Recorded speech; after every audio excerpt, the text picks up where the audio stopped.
Chapitre 97. Chez Joseph d'Arimathie.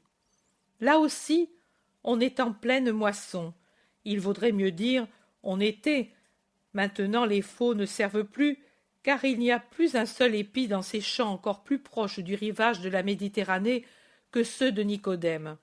En effet, Jésus n'est pas allé à Arimathie, mais dans le domaine que Joseph possède dans la plaine, du côté de la mer, et qui, avant la moisson, devait être une autre petite mer d'épis, tant il est étendu. Une maison large, basse, toute blanche, se trouve là, au milieu des champs moissonnés. Une maison de campagne, mais bien tenue. Ses 4 aires sont remplies de quantité de gerbes disposées en faisceaux, comme font les soldats avec leurs armes quand ils font la pause au camp. Des nombreux chars amènent ce trésor des champs aux aires, et des hommes nombreux les déchargent et les mettent en tas. Joseph va d'une aire à l'autre et veille à ce que tout soit fait et bien fait. Un paysan, du haut d'un tas de gerbes amoncelées sur un char, annonce « Nous avons fini, maître, tout le grain est sur tes aires, c'est le dernier char de la dernière pièce. » C'est bien, décharge les gerbes et puis dételle les bœufs et conduis-les aux abreuvoirs et aux étables. Ils ont bien travaillé et mérité leur repos. Vous aussi, vous avez bien travaillé et mérité le repos. Mais la dernière fatigue sera légère, car pour des bons cœurs, la joie d'autrui est un soulagement. Maintenant, nous allons faire venir les fils de Dieu pour leur donner le don du Père. Abraham, va les appeler, dit-il ensuite, en s'adressant à un patriarche qui est peut-être le premier des serviteurs paysans de ce domaine de Joseph.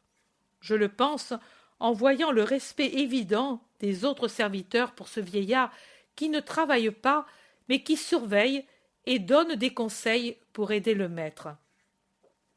Et le vieillard s'en va. Je le vois qui se dirige vers une construction vaste et très basse, plus semblable à un hangar qu'à une maison, pourvue de 2 portails gigantesques qui montent jusqu'à la gouttière. Je pense que c'est une sorte de magasin où l'on abrite les chars et tout l'attirail agricole. Il entre à l'intérieur et en sort suivi d'une foule hétérogène de tous les âges et de toutes les misères. Il y a des êtres efflanqués, mais sans disgrâce physique, et il y a des estropiés, des aveugles, des manchots, des yeux malades. Beaucoup de veuves entourées de nombreux orphelins, et aussi des femmes dont le mari est malade, tristes, abattues, décharnées à cause des veilles et des sacrifices qu'elles font pour soigner le malade.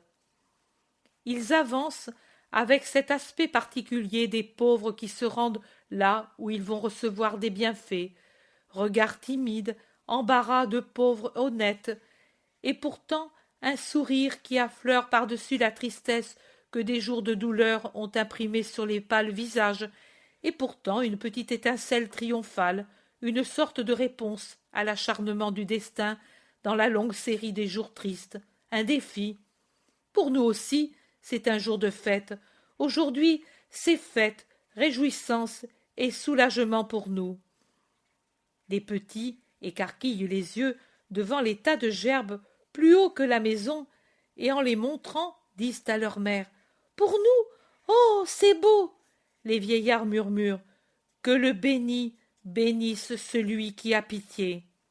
Les mendiants, les estropiés, les aveugles, les manchots, ceux qui ont les yeux malades. « Nous aurons du pain, nous aussi, sans devoir tendre la main !» Et les malades à leurs parents « Au moins, nous pourrons nous soigner en sachant que vous ne souffrirez pas pour nous. Les remèdes nous feront du bien maintenant. » Et les parents aux malades « Vous voyez, maintenant vous ne direz plus que nous jeûnons pour vous laisser une bouchée de pain. À présent, soyez donc heureux. » Et les veuves aux orphelins « Mes enfants, il faudra bénir beaucoup le Père des cieux qui vous tient lieu de père et le bon Joseph qui est son administrateur.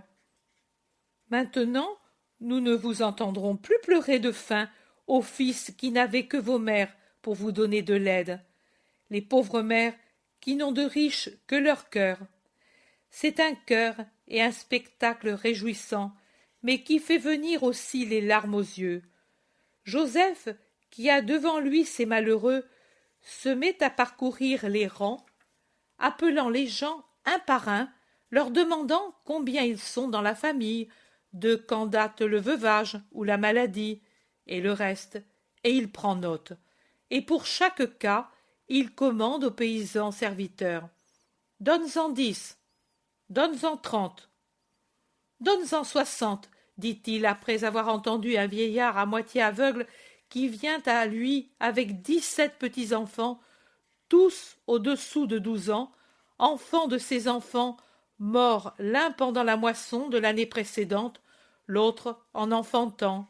Et, dit le vieillard, le mari s'est consolé en se remariant au bout d'1 an, me laissant les 5 fils en me disant qu'il s'en serait occupé. Jamais d'argent par contre.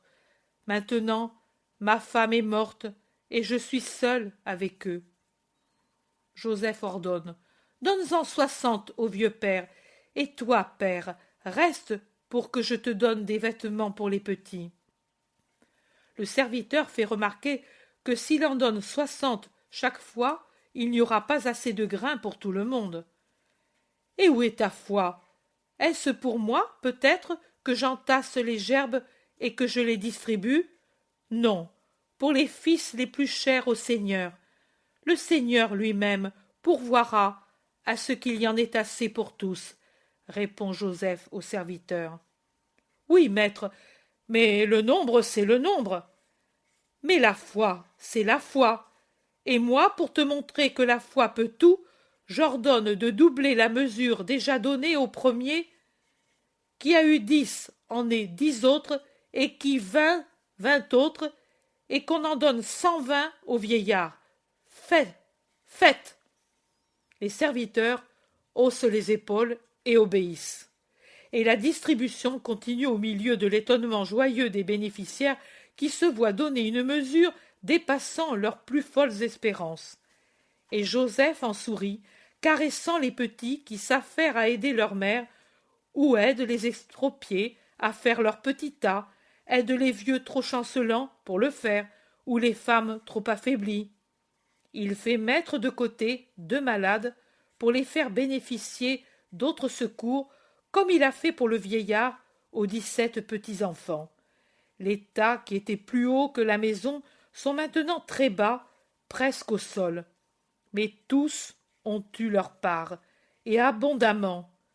Joseph demande « Combien de gerbes reste-t-il encore » « 112, maître, disent les serviteurs, après avoir compté les gerbes qui restent. Bien, vous en prendrez. Joseph parcourt la liste des noms qu'il a relevés, et puis il dit Vous en prendrez 50. Vous les emporterez pour la semence, car c'est une semence sainte, et que le reste soit donné aux chefs de famille à raison d'1 gerbe par tête. Ils sont exactement 62 ici. Les serviteurs obéissent. Ils portent les 50 gerbes et donnent le reste. Maintenant les airs n'ont plus les gros tas d'or, mais par terre il y a 62 tas de tailles différentes. Leurs propriétaires s'affairent à les lier et à les charger sur des carrioles primitives ou sur des ânes qu'ils sont allés détacher d'une palissade à l'arrière de la maison. Le vieil Abraham, qui a parlé avec les principaux des paysans serviteurs, s'avance avec eux vers le maître qui leur demande « Eh bien, vous avez vu, il y en a eu pour tous, et il en restait. » « Mais maître, ici, il y a un mystère. Nos champs ne peuvent pas donner le nombre de gerbes que tu as distribuées. Je suis né ici et j'ai 78 ans. Je fais la moisson depuis 66 ans. Et je sais. Mon fils avait raison. Sans un mystère, nous n'aurions pas pu donner autant. Mais nous les avons pourtant bien donnés, Abraham. Tu étais à côté de moi. Les gerbes ont été données par les serviteurs. Il n'y a pas de sortilège. Ce n'est pas une irréalité. Les gerbes, on peut encore les compter. Elles sont encore là, bien que séparées en tant de parties. Oui, maître, mais il n'est pas possible que les champs en aient donné autant. Et la foi, mes fils, et la foi, qu'en faites-vous? Le Seigneur pouvait-il démentir son serviteur qui promettait en son nom et pour une fin qui était sainte? Alors, tu as fait un miracle, disent les serviteurs, déjà prêts pour l'Hosanna. Je ne suis pas un homme à faire des miracles, moi. Je suis un pauvre homme. C'est le Seigneur qui a agi. Il a lu dans mon cœur et il y a vu deux désirs. Le premier était de vous amener à ma propre foi. Le second était de donner tant à mes frères malheureux. Dieu a consenti à mes désirs, et il a agi. Que lui en soit béni, dit Joseph en s'inclinant respectueusement comme s'il était devant un autel. Et son serviteur avec lui, dit Jésus, qui jusqu'alors était resté caché au coin d'une maisonnette entourée d'une haie, four ou pressoir, et qui maintenant apparaît ouvertement sur l'aire où se trouve Joseph. « Mon maître et mon Seigneur !» s'écrie Joseph en tombant à genoux pour vénérer Jésus.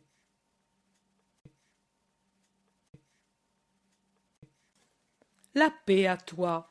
Je suis venu pour te bénir au nom du Père, pour récompenser ta charité et ta foi. Je suis ton hôte ce soir. Veux-tu? Ô maître, tu me le demandes. Seulement ici, je ne pourrai te faire honneur. Je suis au milieu des serviteurs et des paysans, dans ma maison de campagne. Je n'ai pas de nappe fine, je n'ai pas de majordome, ni de serviteurs qualifiés. Je n'ai pas de mets raffinés, je n'ai pas de vin choisi, je n'ai pas d'amis.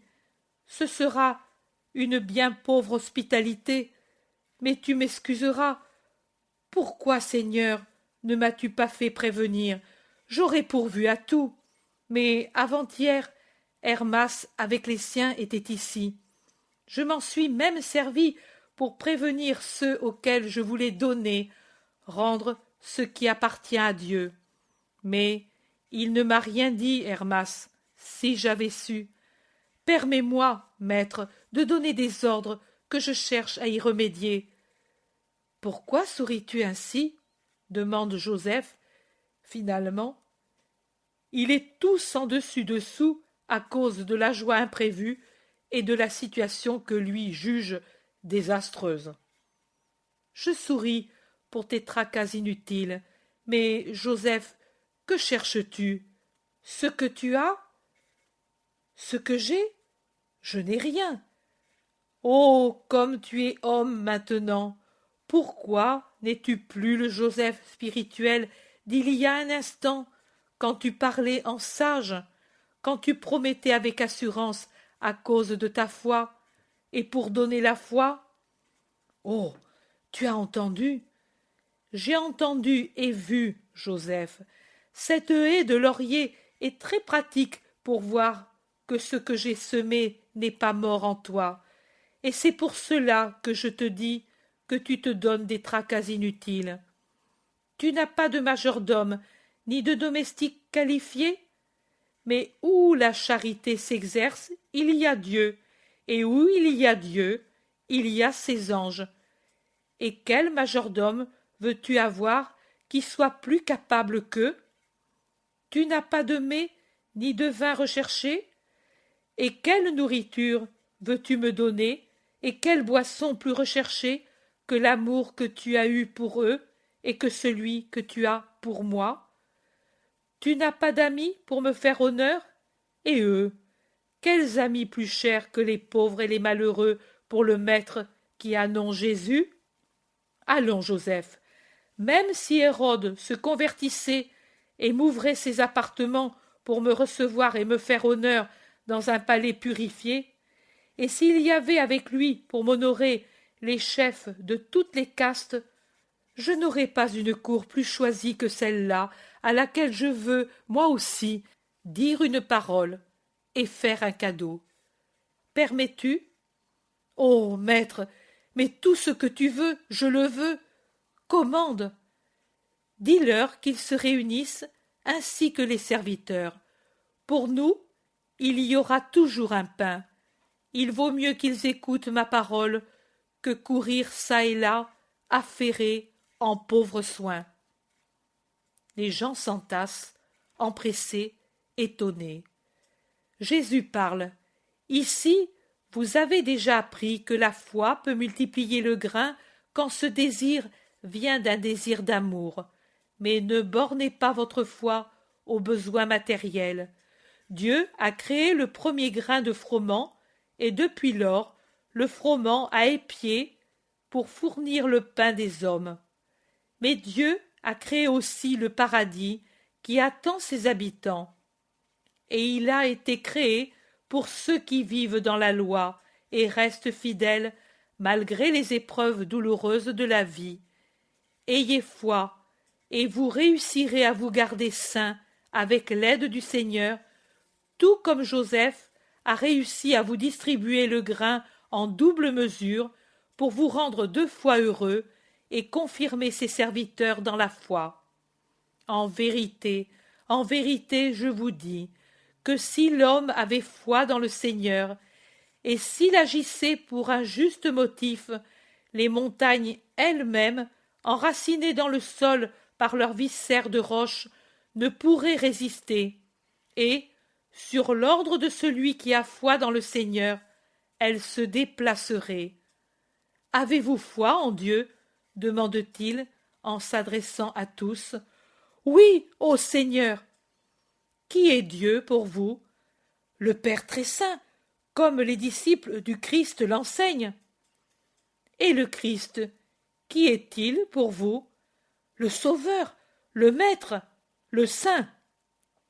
Cela seulement, le Fils de Dieu, mais il ne faut pas le dire, car les pharisiens nous persécutent si nous le disons.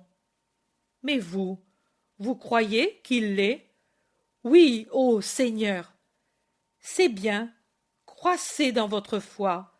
Même si vous vous taisez, les pierres, les arbres, les étoiles, le sol, toutes les choses proclameront que le Christ est le vrai Rédempteur et Roi.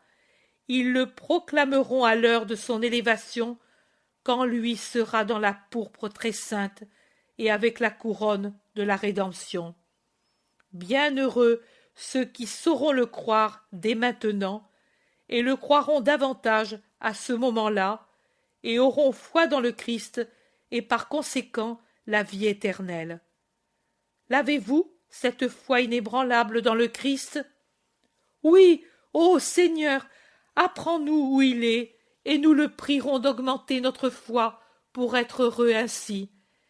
Et la dernière partie de la prière la font non seulement les pauvres, mais aussi les serviteurs, les apôtres et Joseph.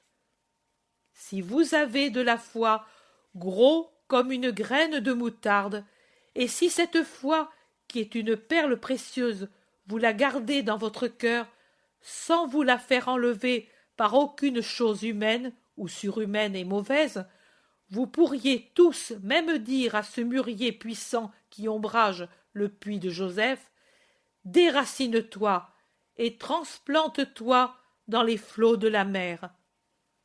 Mais le Christ, où est-il? Nous l'attendions pour être guéri.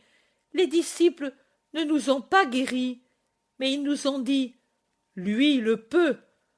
Nous voudrions guérir pour travailler, disent les hommes malades ou handicapés. Et croyez-vous que le Christ le puisse? Demande Jésus en faisant signe à Joseph de ne pas dire que le Christ c'est lui. Nous le croyons, lui est le Fils de Dieu, il peut tout. Oui, il peut tout, et il veut tout, crie Jésus en étendant avec autorité le bras droit et en l'abaissant comme pour jurer. Et il termine par un cri puissant. Et qu'il en soit ainsi pour la gloire de Dieu. Et il va s'en aller vers la maison, mais ceux qui ont été guéris, une vingtaine, crient, accourent, élancèrent, dans un emmêlement de mains tendues pour le toucher, le bénir, chercher ses mains, ses vêtements, pour le baiser, le caresser. Ils l'isolent de Joseph, de tout le monde. Et Jésus sourit, caresse, bénit. Il se dégage lentement, et encore poursuivi, il disparaît dans la maison, alors que les hosannas s'élèvent dans le ciel qui prend des couleurs violacées au commencement du crépuscule. Cule.